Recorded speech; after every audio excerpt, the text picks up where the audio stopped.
ઝડપાયો। Ahmedabad Vadodara express road પર કારમાં વિદેશી દારૂના જથ્થાની હેરાફેરી કરવાના ગુનાના કામે 2 વર્ષથી નાસ્તો ફરતો આરોપી ઝડપી લેવાયો છે।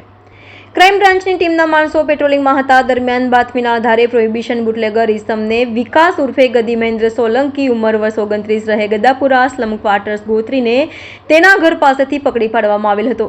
ઇસમની પૂછપરછ દરમિયાન ઇસમ ખેડા જિલ્લાના ચકલાસી પોલીસ સ્ટેશન હદમાં અને 2022માં અમદાવાદ વડોદરા એક્સપ્રેસ રોડ પર કારમાં વિદેશી દારૂનો જથ્થો પકડાયેલ હોય વિદેશી દારૂના ગુનામાં ઇસમ સંડોવાયેલાનું ગુનામાં પોલીસ ધરપકડ ટાળવા માટે નાસ્તો ફરતો રહેલ હોવાની હકીકત જણાઈ આવી હતી। ક્રાઇમ બ્રાન્ચ દ્વારા વિકાસ ઉર્ફે ગદી મહેન્દ્ર સોલંકી સામે કાયદેસરની કાર્યવાહી કરી ચકલાસી પોલીસ સ્ટેશનને જાણ કરી આગળની વધુ તપાસ માટે સોંપેલ છે।